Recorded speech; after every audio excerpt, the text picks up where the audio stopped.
she was like, he's putting on a really brave face for you guys, but he is so tired back there and he's in pain. So we made the hard decision to let him go.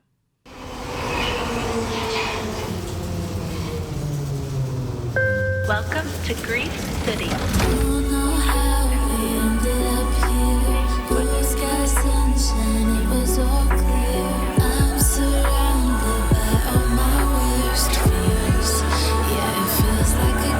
And remember, if this is your first visit, you are not alone.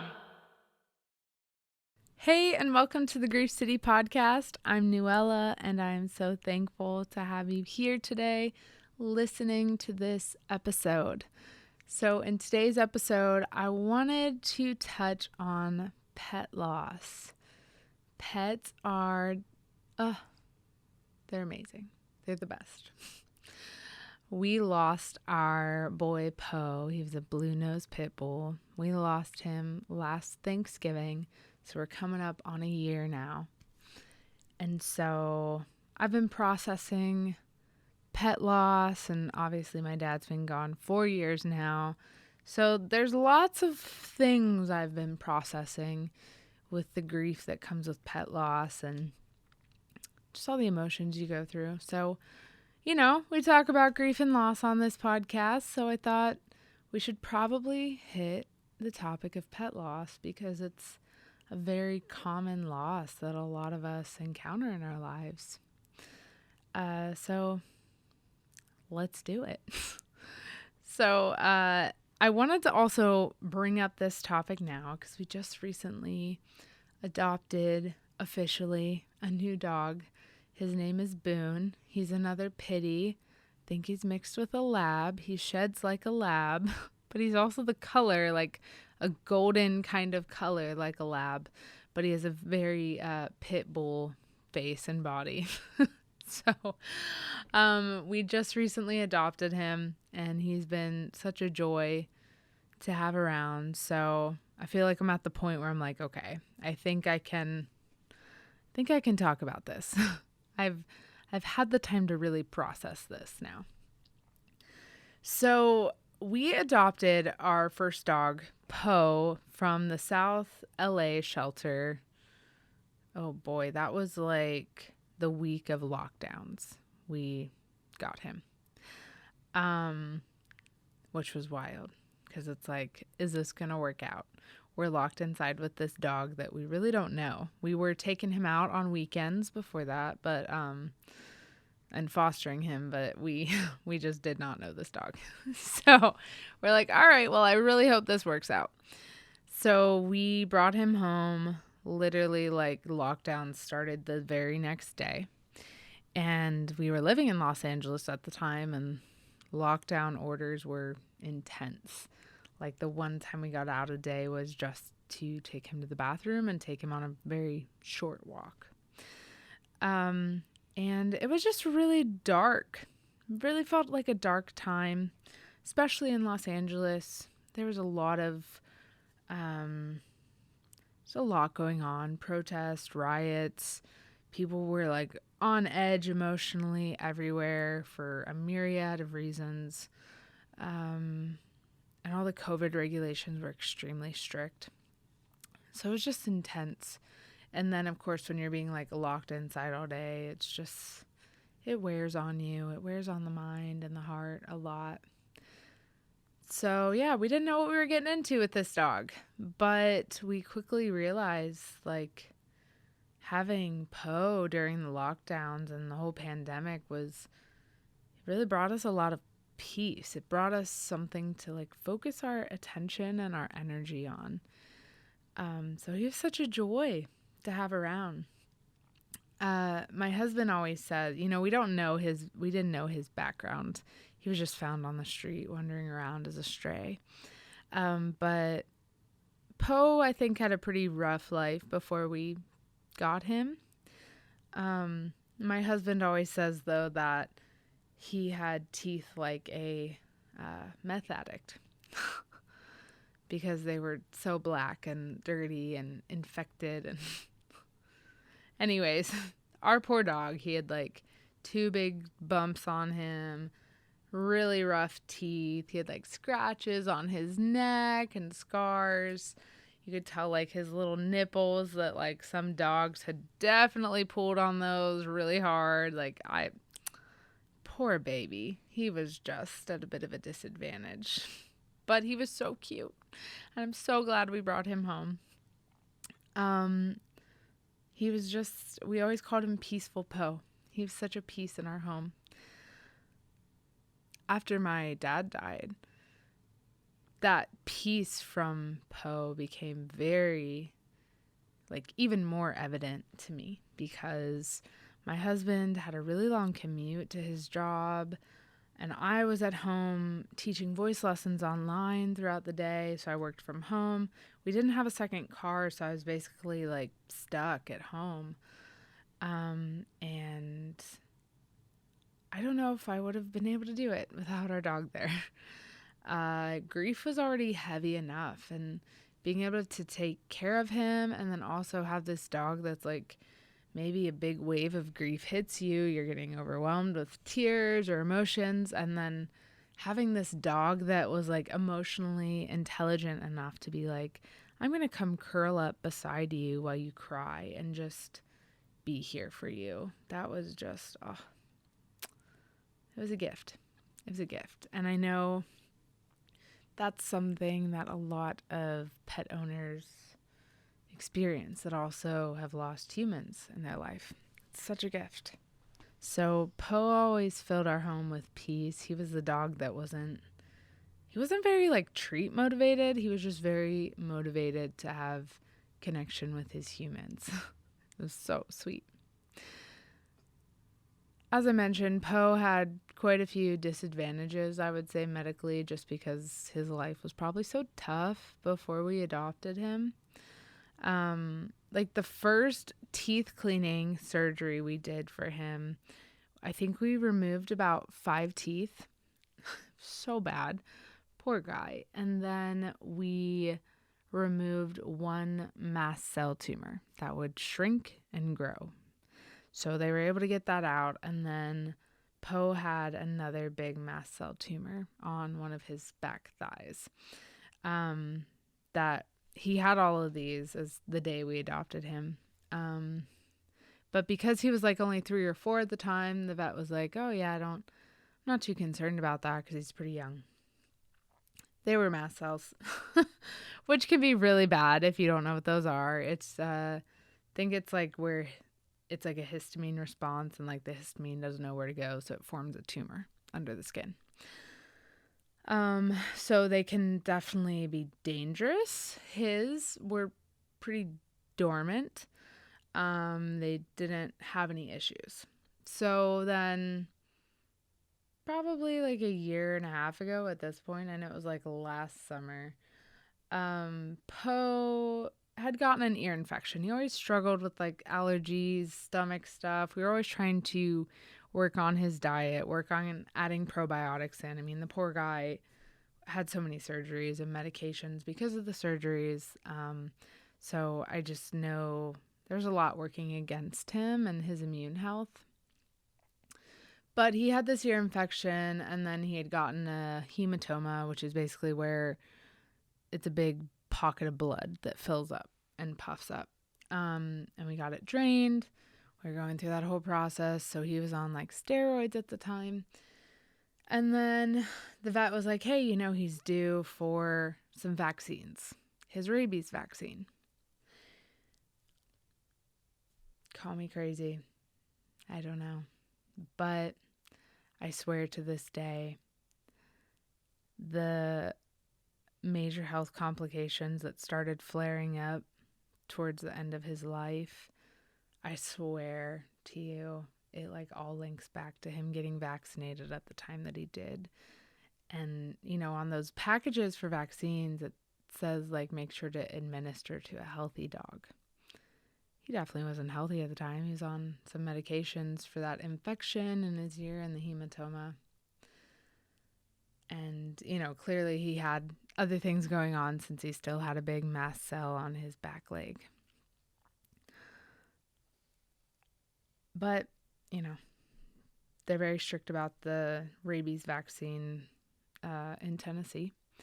So we got his vaccine, and I swear to you, 2 weeks later, on the dot, this dog starts licking at this mast cell tumor on his thigh. He's never bothered it before.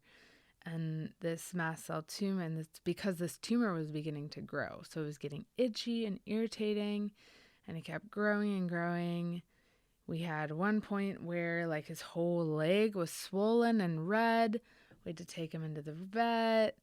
And they're like, yeah, I think we definitely need to have you guys get that checked out by the oncologist at like the big pet hospital.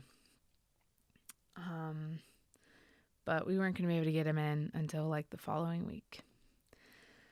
So he's still having issues. Like the swelling starts to go down because the medication they give him, but the tumor was still growing in size. And then a few days before his appointment, that tumor ruptured. It's so gross. That was so gross. I didn't even know they could rupture like that. So we take him into the pet ER. There's no one like on staff that can do that kind of surgery for him. So we still have to wait. But they're like, okay, you're just going to have to like clean it out. Don't bandage it because that can aggravate mast cells to spread in the body. And it was just so weird because it was like he was like totally unbothered by it. So we get through the weekend, probably TMI, but like it was so gross. Like a little chunk that had ruptured had started like drying up and shriveling, and then it eventually like fell off. Gosh, why am I telling you that? It was so gross. Anyways, so we head to this surgeon. The surgeon's like, yeah, he could have cancer through his body or mast cells growing throughout his body. We're not going to know until we run tests and stuff, and also test the tumor itself when we remove it. So we may have to amputate his whole leg, or we might be able to get the tumor off. But the tumor's big, so he might need amputation. Goodness gracious, that's like so gutting. A dog can survive with 3 legs, but you're still like, I just want my dog to like live his best life, right? So they're like, okay, that's like a $7,000 surgery. We were not doing the best at that time. So it was really hard. But we're like, okay, if he's going to be free and clear after this, okay, let's do the surgery. So we do the surgery. They were able to remove it. Not the leg, the tumor. So our dog had 4 legs still. And it was so cool because our dog, like, he didn't have any big bumps and lumps anymore. Like, I couldn't believe it. It was so cool. And then about a week later, we get the results back from the lab about the tumor. So they got good margins on it. That's a big thing with the mast cell tumors because basically you have your tumor, but then they have like little arms that grow out. They got good margins, and there was no mast cell like spreading in the margins. So that meant that, sweet, it hadn't spread. And they were also able to test that exact tumor, and they're like, yeah, it's non-cancerous. So all his blood work and other scans were good. Like, he is a healthy dog. He's free and clear. We were so excited. We're like, oh my gosh, sweet. Our dog, he was probably like 6 or 7. We don't know for sure because, the shelter doesn't really know the age exactly. But so we were so excited. We took him and got him a pup cup. We're like, you're cancer free, buddy. Yay. And then a month or 2 later, he's starting to have digestive issues, like vomiting, diarrhea in the middle of the night. And it was only like every couple weeks it would happen. So we're like, okay, he had to be on a lot of medication. Maybe it's just like the antibiotic reaction in his body. Maybe we need to build up his gut health again. Keep adding probiotics, mushroom supplements, make his diet like a whole food diet. Like, I was cooking his food. He was living the Lux life. And that persisted. I'm like, okay, maybe it's Giardia again or something, like a parasite. Get him tested for Giardia. Nothing. And as time went on, we started noticing, like, when he was laying on his side, it looked like this big growth was happening in his abdomen. And after the whole mast cell tumor rupturing and everything, and my weariness of what they have in, like, vaccines, and no, I'm not anti-vax. I have concerns with some ingredients. So after the mast cell tumor rupturing and some of my weariness with his vets and some of their typical, like, medical practices, I really wanted to seek out the help of a vet that also was concerned about the holistic health, not just throwing medications at our dog and, like, covering up symptoms. I wanted to get to the root cause of things. So we take him into this new vet, and we're like, yeah, and it looks like he's got something growing in his stomach. I'm concerned that maybe that's what's probably causing the digestive issues. And he had lost a pretty good amount of weight at this point too, because he just wasn't able to keep food down as regularly. And the vet touches his abdomen and immediately looks at us and is like, he's got a mass in there. And we're just like, what? He just had, like, all the premium tests run, like, a few months ago. Like, what? And so the vet runs an x-ray and says, yeah, you can see a mass right there. And he's like, you guys are going to have some decisions to make. Oh my gosh, we're already like 7,000 plus in the hole with vet bills. And I'm like, oh gosh, what decisions are we going to have to make? So he's like, we can do, an exploratory surgery, or if you guys just can't manage that, then I would recommend, you're probably going to have to put him down. Because because the vet was like, he looks sick. You can tell he's really sick. So we decided to do the surgery. So we're like, we take him into surgery. We're so hopeful. And, they call you when the surgery's done. They're like, oh yeah, he's doing good. He's recovering well. And we go in to pick him up, and then we talk with the vet. And the vet said there was a huge tumor on his spleen, and we had to remove his whole spleen. He's like, I'm surprised this dog is still alive, and that didn't cause internal bleeding with how big that tumor was.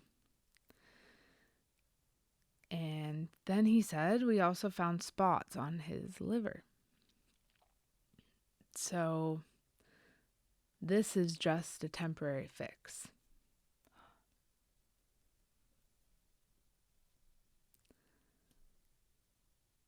So we had to basically wait for the results of what that tumor was from the lab. This was the week before Thanksgiving. So I was like, it's already like a griefy season for me, like with my dad not here. I'm like, okay. So crazy, just to add to the emotional weight of that week, the next day after our dog came home from surgery, I got into a car accident, and I was at a complete stop. But my car got totaled, and I had 2 cars that came at me, and thank God only one of them hit me, because I don't know if I would be here today if that second car had hit, because they were going much faster. And it was a head-on collision, so it was very intense. But I was just very emotional. I was already griefy. My dog had his whole abdomen opened, and he had sutures, and he was just in a lot of pain and whimpering, and I was nervous about his future. And then our car was like screwed over. We had to go find a new car. So it was just a very heavy week of life. So we're going through the process of trying to get our Bubba to heal up and feel better. So we could await to hear the lab results, and then we'll take next steps from there. And as the week is going on, like, we were told, hey, if it starts bleeding from the incision, like, that's a time to come in and let us know so we can do something about it. He was doing well the first few days, and then I want to say like 3 days in, it was like his skin became really loose down there, and it was filling with fluid. And I think it was just blood. And so then he started bleeding a little bit from the incision. And so we took him into the emergency vet because our normal vet wasn't open at that time. We take him in, and they're like, yeah, you're going to have to wait for the results for his tumor that got removed. But let's just bandage him up. Like, his blood levels, like his blood tests were coming back fine still. But they're like, yeah, let's just put a bandage on him. Let's put a heavy one on so it can last a while. So he got put in this whole, like, it looked like a big doggy body cast, essentially. It was cute. They put a little turkey on the back, too, because it was Thanksgiving week. But he was struggling. He was so tired. I can imagine he was dealing with a good amount of discomfort, too. So then we get to the day before Thanksgiving. That morning, we take him into the vet again because he was still bleeding from his incision. It wasn't like tons of blood, but we would change the bandage like once or twice a day. And then we took him in the vet so they could give us a more sturdy bandage. And he was doing okay. And then that night at like 11:30 p.m., we went to change his bandage again before we went to bed. He was very, very lethargic that night. He was struggling, it seemed like. And when we took the bandage off, he started just like bleeding out a bunch. Like, the floor was getting covered in blood. That poor baby. So we ended up taking him to the pet ER again. The bills just kept stacking. It was so stressful. And so we get him in there. The vet on duty that night gets to look at him. And she comes into the waiting room where we're waiting for her to give us her download of what she thinks is going on. And she said, there's a few layers of skin there, and like an internal one, I guess. If you're a vet, you know what I'm talking about. But basically, that internal one where they had done stitches, that internal one was open, and it had broken open, which was very dangerous because that meant then that soon enough, like, our dog's insides were going to start coming out. Oh. So the vet said, we can try to redo the surgery, but it's been a week. He should have healed by now. And she was saying, the cancer cells can be in even the skin where those sutures went in at, causing him to not heal, like if this is a cancer. So she's like, honestly, if this was my dog, I'd probably have to put them down because he's struggling right now. And she was like, he's putting on a really brave face for you guys, but he is so tired back there and he's in pain.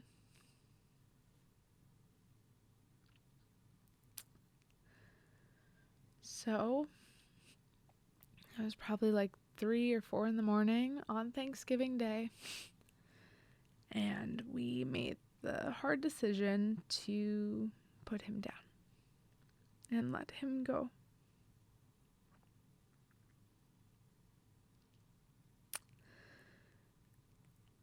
It was so hard. He brought so much peace to our lives. And for me, he was just such a support that didn't even have to say a word after my dad died, but he was such a support to me and such a joy to have. And so we had to let him go. He got to eat the best food of his life that night. He even got to try chocolate for the first time. Oh man, when they brought him back to that room,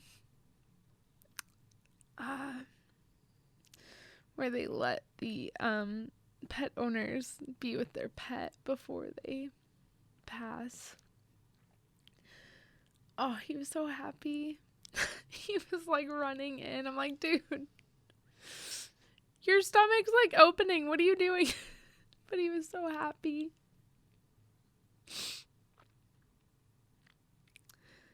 He loved us so much. Goodness gracious.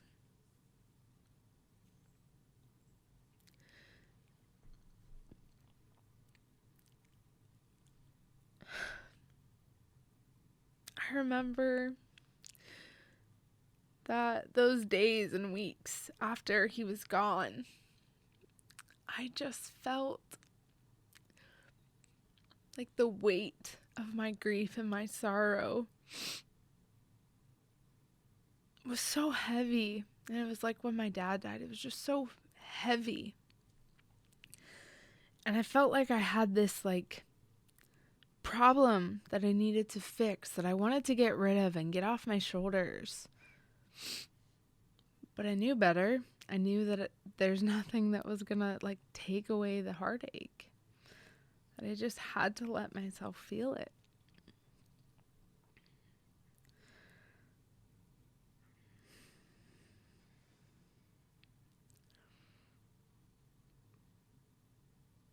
When you've rescued a dog, I think once they pass away, and because you know how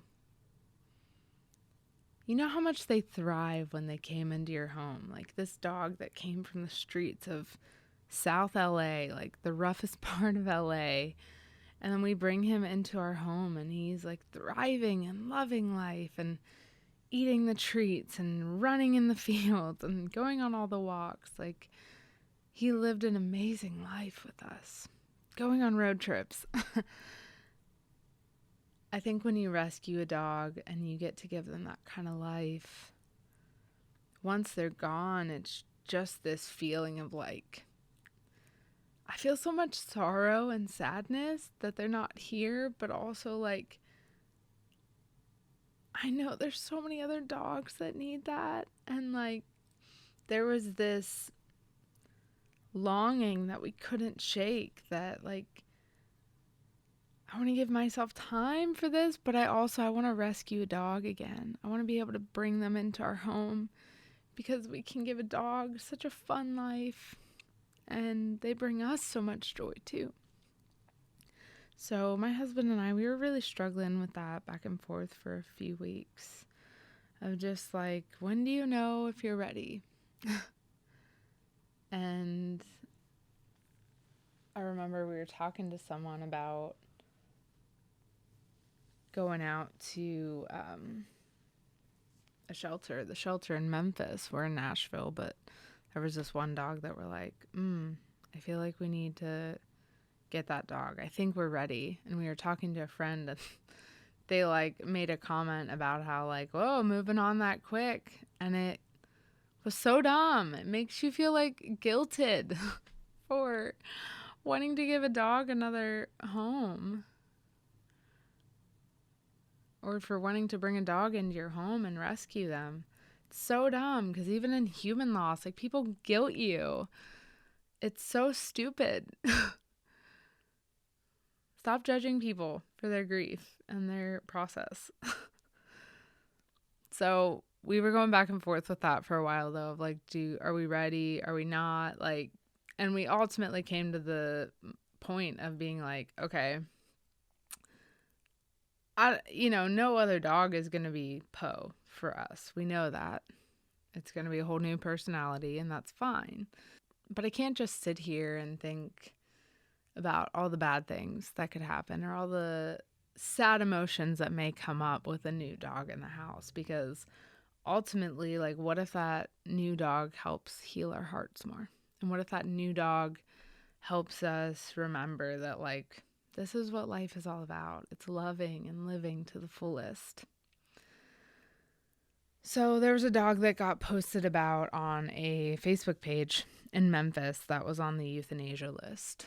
And he was like this white pit bull, very beautiful dog, very malnourished, very, very skinny boy. So we're like, okay, the day after Christmas, we decided to drive out to Memphis. On the way, we found a rescue that would sponsor us to be fosters because we wanted to foster a dog first, like we did with Poe, and then adopt them just to make sure it was a good fit for our home and our lives. And so we went out and met this one pit bull, and it was just rough. The dog was just eating poop and rocks the whole time, which was something our dog never did. Had no interest at all. None at all in us. When we met Poe, and I understand this is kind of like big shoes to fill. I don't know. And I wasn't expecting this exact situation to happen, but after meeting Poe and loving Poe and taking care of that dog, I understand how important it is to feel some sort of connection with the next dog that we wanted to bring into our home. So when we met Poe, we were about to actually leave the shelter, and a volunteer was like, hey, I have one more dog that I want you to meet. Can you do that? We're like, okay. He's like, I want you to meet my buddy Rock over here. And we get into like the play yard area so we can meet him. And within a matter of minutes, Poe has come up to me. I'm just sitting on this bench. Jonathan is talking to the volunteer. Like when Poe was first in the play yard, he was just like running around being a little wild man. And then as I'm sitting on this bench, just waiting for him to come to me, he comes up to me, crawls up on me, puts his arms around my waist like he's hugging me, and he just stared into my eyes. And I tried to like push him off to see if he wanted to get down, because I'm thinking, oh, this is like he's like really stretching to do this. And he just stayed there. And he just kept staring at me.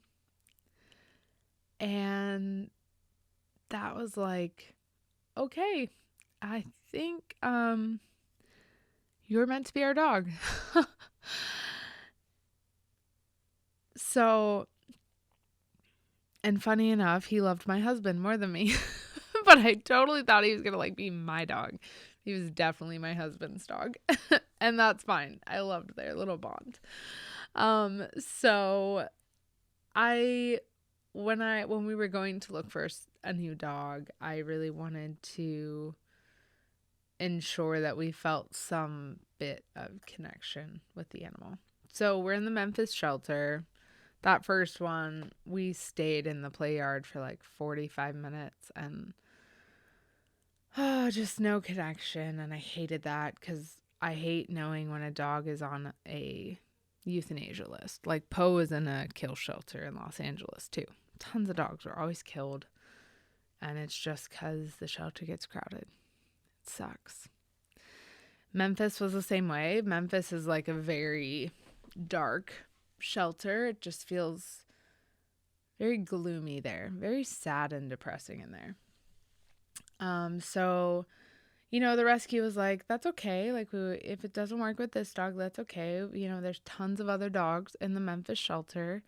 Why don't you meet some more dogs today? And, it's got to be the right fit. There's no pressure, though, either way. So we probably met like 7 or 8 other dogs that day. And it's just kind of like the same thing every time, just no connection. And like, we're well aware that dogs have a lot of kennel stress when they're in the shelter for so long. So we always try to give a dog like a good amount of time to try to get the zoomies out, try to alleviate some of that stress, try to get them to wind down a little bit. But just nothing was clicking, and it made me really sad because all of those dogs, all of them deserve an amazing home. They're all so sweet. So beautiful. Such beautiful dogs. So I was starting, as we met each one, I was struggling a lot. Because one, I was like feeling guilty because I knew these dogs were at risk of being killed. And two, I felt guilty because I'm like, I don't know if I was ready. I came here and I wasn't ready, and now I feel terrible.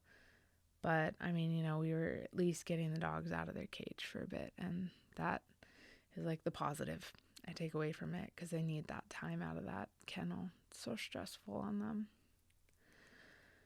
So we ended up we called the rescue and we're like, okay, we're going to go grab dinner. We need to think about this a little bit. We're feeling a little overwhelmed right now. And so we were done with dinner and we're like, okay, I think, we gave it a good try. I think maybe we're just not ready yet. And we'll table this for another day. And so we were about to head back to Nashville. And we let the rescue know, and we get a call from them, and they're like, hey, we have one more dog that we think could be a really good fit for you that we'd like to have you meet. So this dog was fresh in a foster home, just a couple weeks. They were rescued from the Memphis shelter as well, and this dog was on the euthanasia list as well because he had heartworm. But he was just over a year old, and he was in a foster home. So we're like, okay, well, we know these like last ditch efforts sometimes they've certainly worked in our favor with Poe, so let's give it a try. So we get in touch with the rescue, or with the foster. We go over to her home, and we get to meet this dog. Goodness gracious, he was a little meatball compared to Poe. Whew, he was a meaty boy. He was this golden colored pit bull. I think he was like I said, a mixture of a lab and a pit. But mainly more pit. And so she lets him out of his crate, and he's just like wiggling his whole body coming over to us. So cute.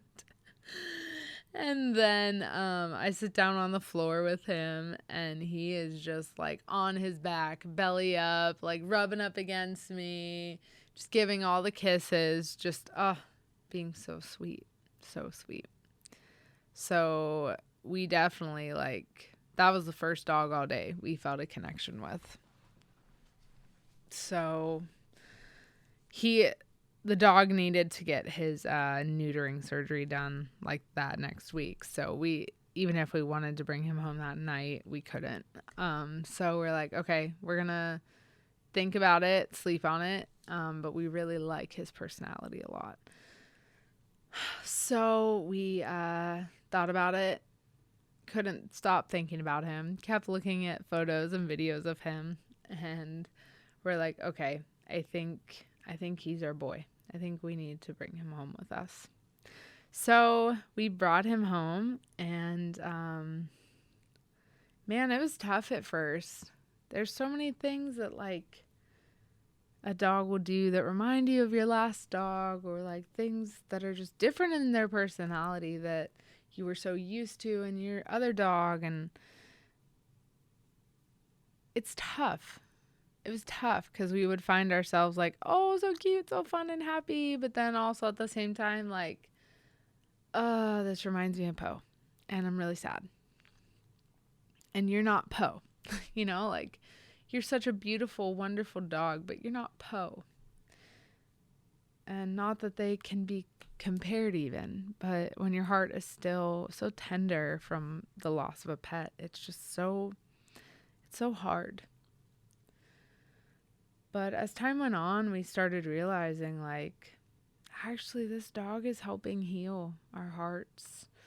And he's very different from our last dog. And in some ways, there are similarities. But he's helping heal our hearts. And we just hated being at home when there was no dog at home.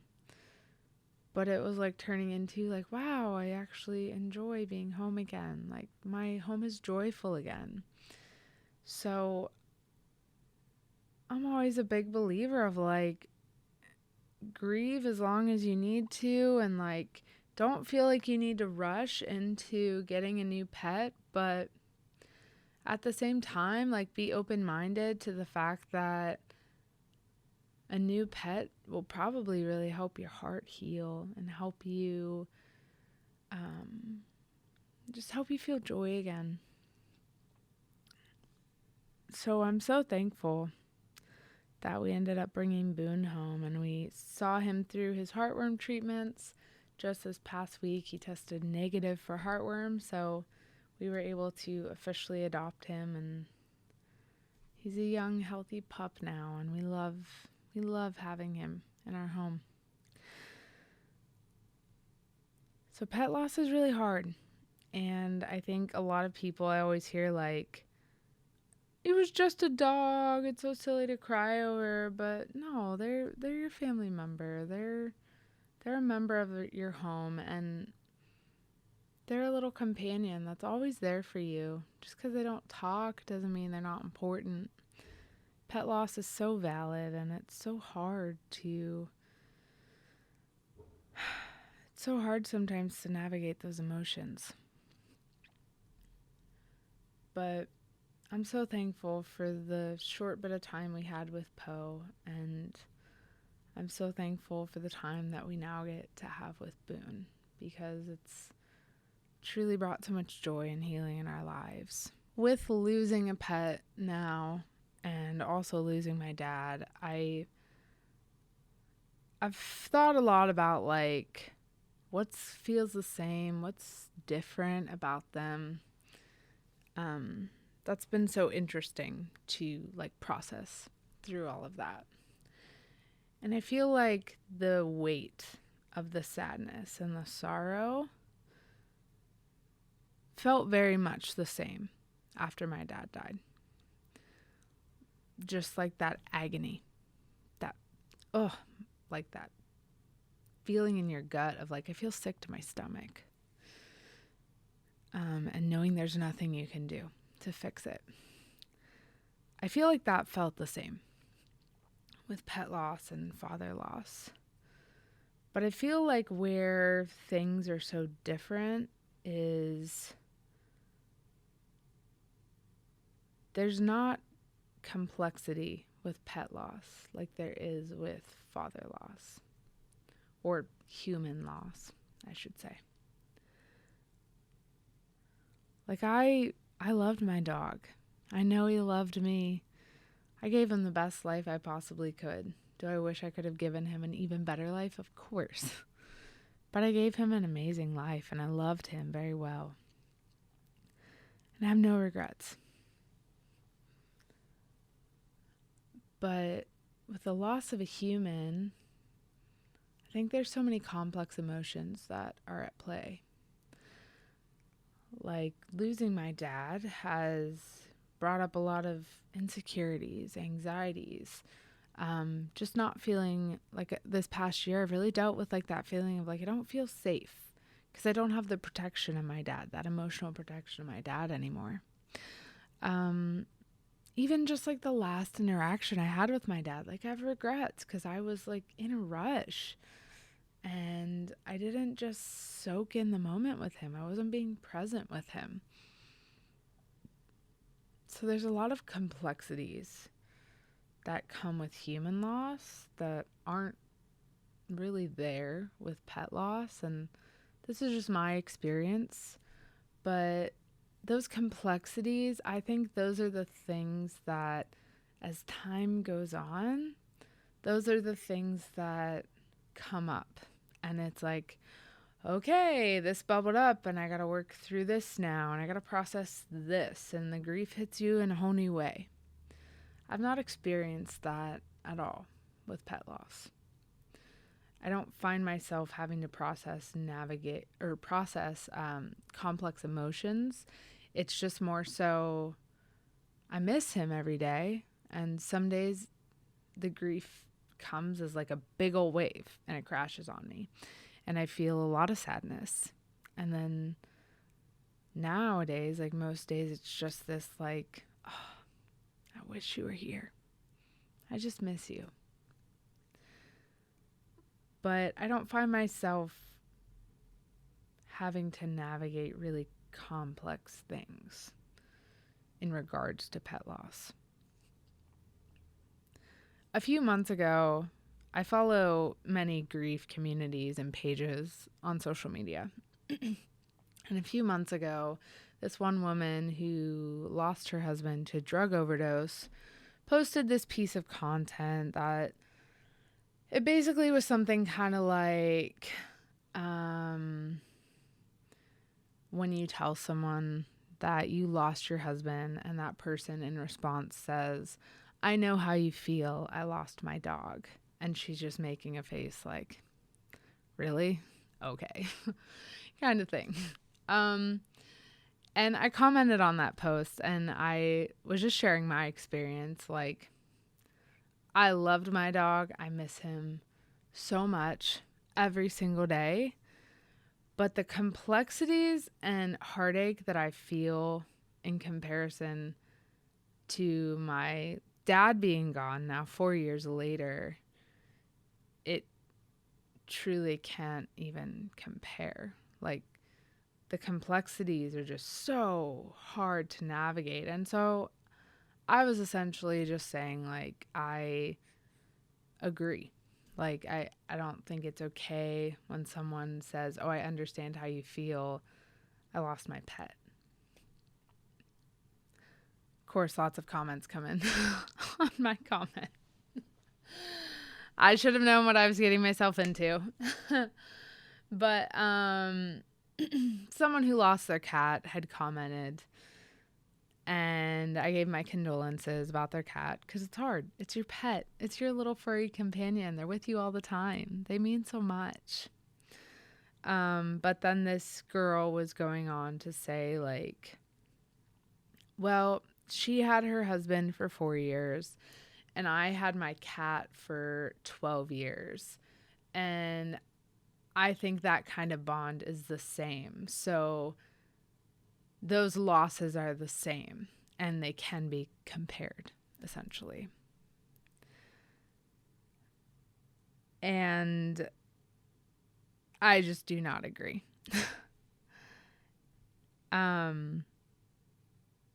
I will always hold space for pet loss because I know how it feels. It's really, really hard.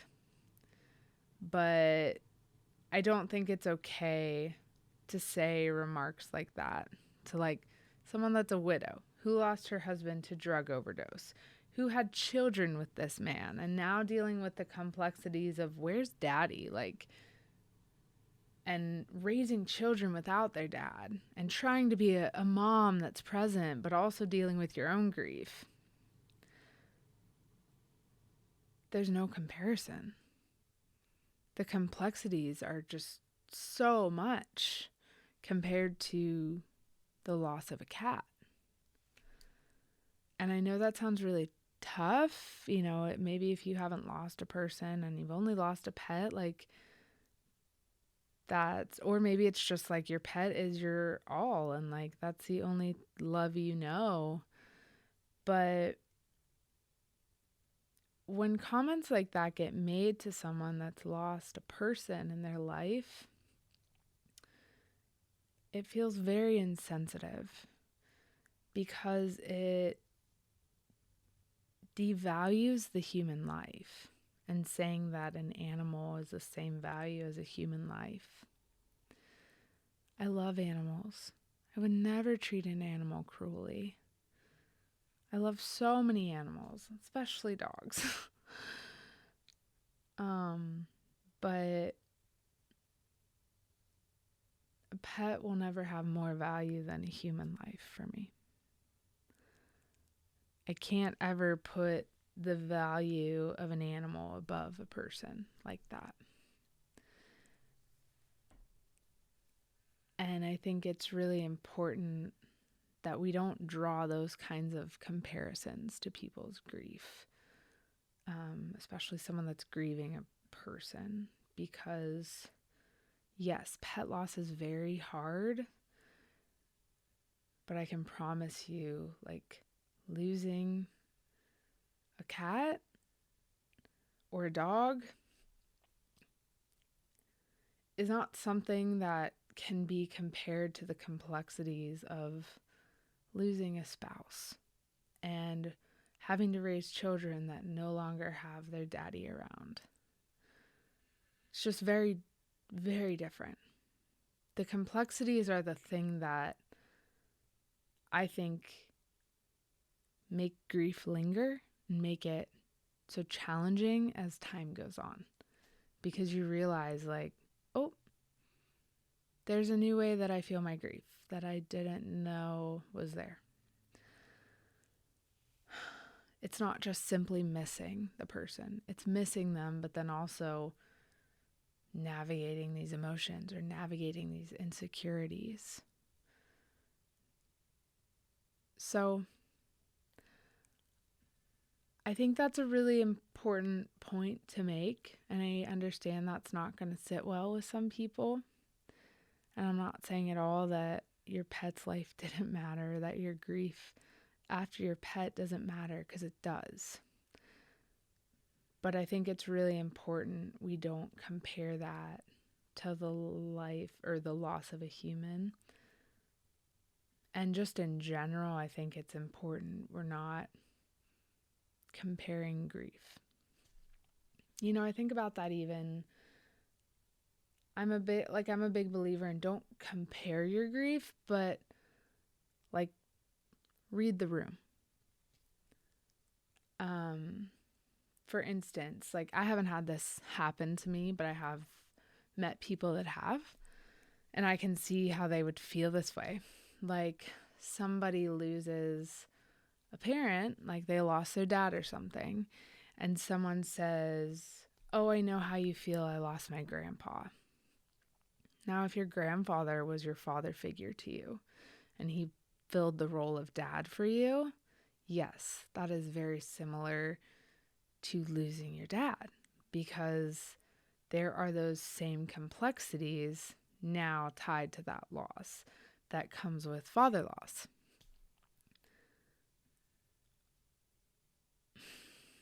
But if that wasn't the case, there are differences in loss. And it really just boils down to these complexities, I think, and like the nuances involved and like the relationship and stuff. But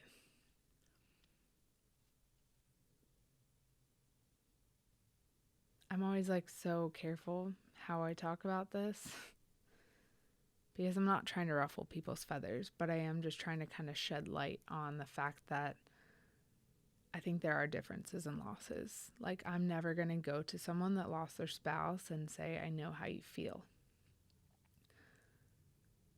Because I don't know what that's like to actually lose a spouse. And I don't know the complexities that come in life from losing a spouse. I can learn from someone, but firsthand experience, I do not know. And I'm not going to act like losing my dad would be the same thing as losing a spouse, because it's not. So I think it's just kind of important it's important to make space for all grief, because all grief is valid. But it's also important to just be aware. Read the room. Be aware. Don't compare your grief. And just be sensitive to people's emotions. I know that's kind of like a heavy thing to bring up in pet loss, and probably not. I'm sure some people won't agree with it. But that's just my experience with losing a human that was that meant a lot to me, and then losing a dog that also meant so much to me, but so different to me. The weight of the grief felt the same, the sadness, the sorrow, the agony, but the complexities of the grief were vastly different for me. But I think when it comes to pet loss, like just as the loss of a human in your life, I think it's so important to make space for healing. Grieve how you need to grieve, as long as you need to grieve, but also be open to the joys of life again. And also be open to gifts and surprises from life and blessings from life. And try to take those small steps each day to just move towards more healing. So that burden, that heavy, heavy burden of misery and grief can be lifted from your shoulders a bit. And if you've lost a pet, I want to encourage you to not be afraid to open your heart to a new furry little companion, because it just might really surprise you how much healing they'll bring to your life. We'll talk soon. Watch your step.